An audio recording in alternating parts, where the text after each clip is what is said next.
Halo saudara, senang bisa kembali menyapa saudara dalam Sapaan Gembala GKI Cawang. Saudara, ketika banjir bandang terjadi, kita dapat menyaksikan bagaimana air banjir itu kemudian merobohkan rumah-rumah. Bahkan ada rumah yang dihanyutkan.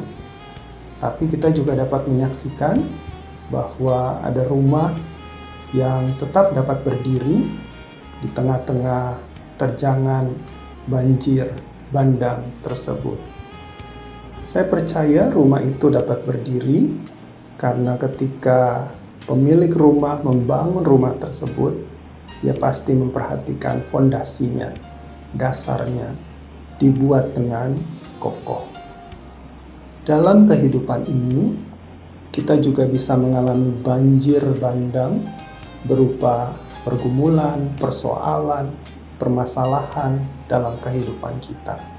Dan bisa jadi kita kemudian roboh, hanyut terbawa oleh banjir tersebut, persoalan tersebut, atau kita juga tetap dapat berdiri kokoh menghadapi terjangan banjir bandang tersebut. Yesus berkata bahwa orang-orang yang dapat berdiri kokoh menghadapi banjir, pergumulan, persoalan, permasalahan adalah orang-orang yang mendasarkan kehidupannya dalam iman yang kokoh, iman yang berakar pada firman Tuhan, perkataan Yesus dalam kehidupan mereka. Yesus berkata dalam Injil Matius pasal 7 ayat 24 dan 25.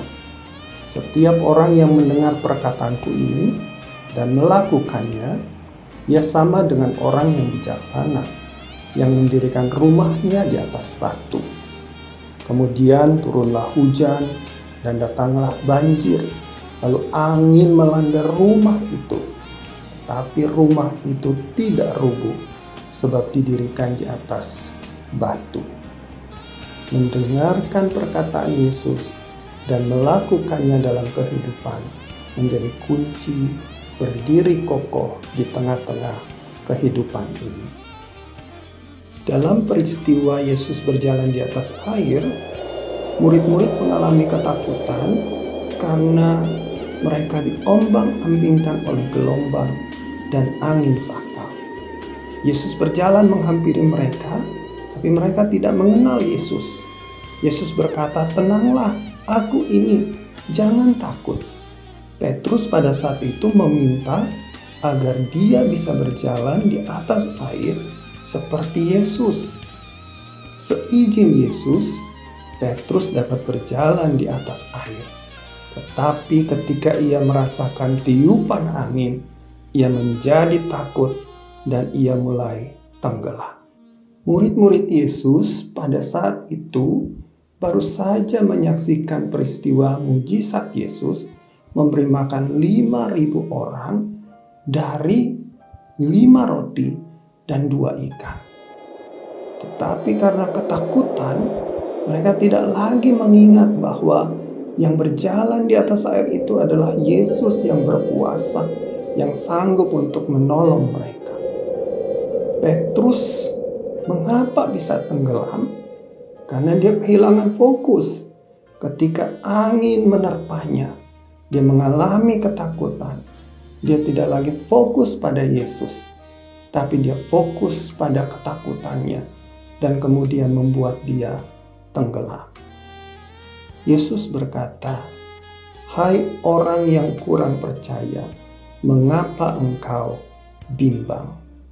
Saudara yang terkasih dalam Tuhan Yesus Kristus, firman Tuhan mengingatkan kita agar ketika badai pergumulan terjadi, banjir persoalan, permasalahan, pergumulan, maka kita diingatkan untuk mendasarkan kehidupan kita pada perkataan Yesus, pada firman Tuhan, dan melakukannya.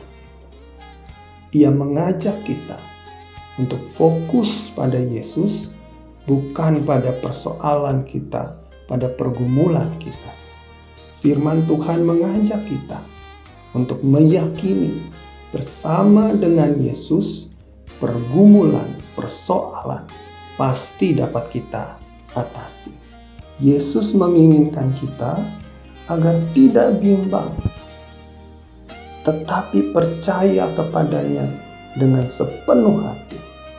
Itulah yang akan membuat kita berdiri kokoh ketika persoalan pergumulan datang membanjiri, mengombang-ambingkan kehidupan kita. Kita tetap akan dapat berdiri dengan kokoh. Bukan karena kita, tapi karena Yesus ada dalam kehidupan kita.